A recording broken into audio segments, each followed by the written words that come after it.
grab your cup, especially if you feel like you're very stressed, maybe all the time, maybe this time of year, maybe you feel like you have anxiety on a regular basis, even when you're not sure what you're anxious about, or you're really clear what you're anxious about, but you don't know how to change that. I want you to listen to this. Have you ever heard of something called your window of tolerance? It's a phrase that we use to refer to your nervous system. So think about if you opened a window, right? If you opened a window, you could open the window this much, or you could open the window this much.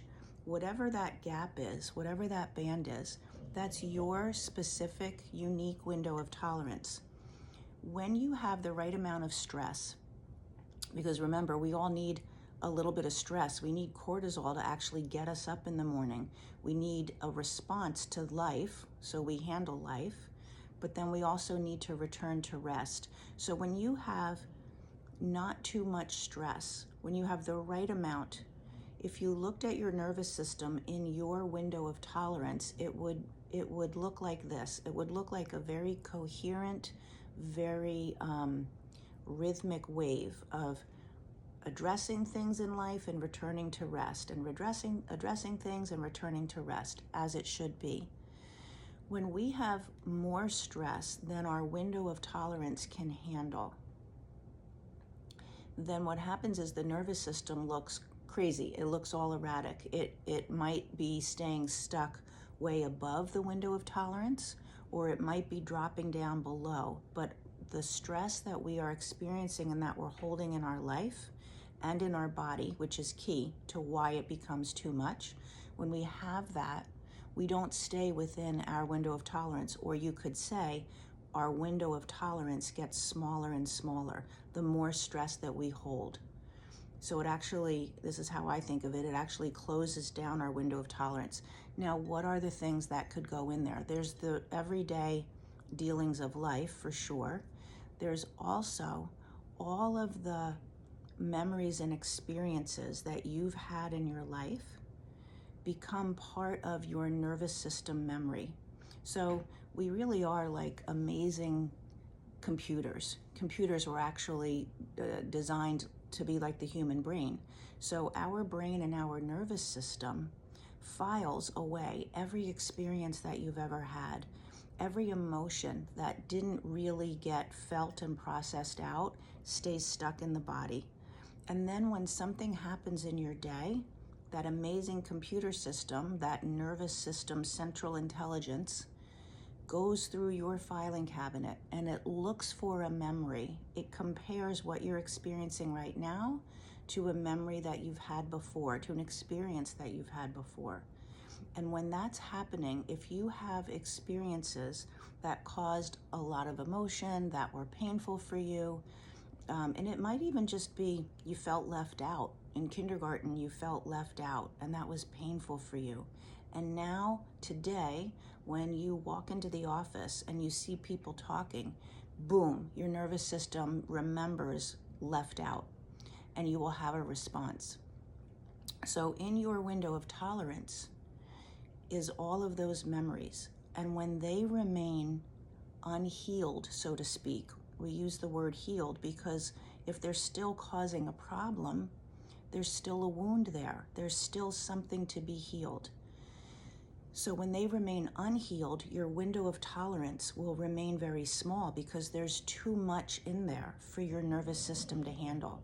And that's why a comment from the lady at the store or a late delivery of a package sets you over the edge, and you feel like you're constantly on edge, or you feel like you're always overwhelmed. Maybe the way that you talk to people leaves you wondering, what's wrong with me? Why can I not, respond better? Why am I always on edge? Why are we always fighting? Your nervous system has figured out a way for you to cope to that too much input, that stress and overwhelm that you feel that takes you outside of your window of comfort, your window of tolerance. And when you think about that window of tolerance and being outside of it, I want you to think about When we go above it, when you go above the window of tolerance, you're really revved up. That could look like being in fight or ready to run, but either way, you're primed for action. That would be above your window of tolerance. When your nervous system drops below your window of tolerance, that looks like depression, apathy, isolation, right? We want the nervous system moving in a really great regulated state, staying in your window of tolerance. And as you clear out the things that don't need to be there, like the things from your past, painful experiences, then your window of tolerance opens and gets bigger and bigger. And then when you have experiences today in the present moment, you're not triggered by them because you have a bigger capacity. You're not already in fight or flight. You're not already dysregulated and out of your bandwidth. I hope that's making sense for you. If you can see how you regularly are above or below what would be a normal, healthy, and joyful life experience, above meaning overstressed, exhausted, anxious, health issues, a nervous system that is staying revved up will get an immune system staying revved up. The end result of that is autoimmune conditions. The immune system doesn't know how to shut down because the nervous system doesn't know how to tell it. Digestive issues, things like that. Or if you notice you're a little checked out, you're burned out, you feel like you just want to isolate, that's when you've dropped below your window of tolerance and you can't even get yourself up into your day functioning the way you'd like to and addressing things the way you want to be. Just take a moment and look and notice that.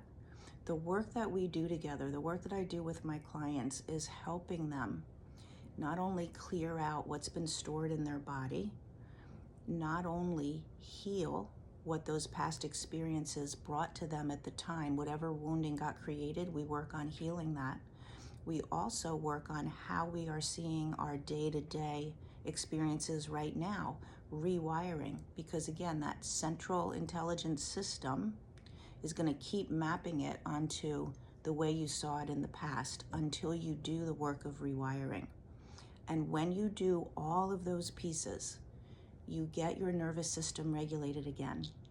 And then you get to live your life in a place that feels regulated. The goal is not, I'm always calm. No, the goal is to respond appropriately to life. And sometimes that means there's hard things to do. Sometimes it means there's joyful things, but you're not even getting the joyful things. So that's what happens. You get back into your window of tolerance and you create one that serves you and the life that you want to live. If that makes sense, there's lots of ways that we work with people. There's multiple programs that I have. Please drop a comment. That makes sense. I want to talk. Let me know. And we can have a free conversation about that. And if you've been following me for a while, you can look through and see some past comments and testimonials and videos from various clients who share everything from stopping panic attacks to sleeping better to operating better at work, all of the ways that it shows up in everybody's life. How would that look for you? I'm looking forward to talking with you. Have a good day.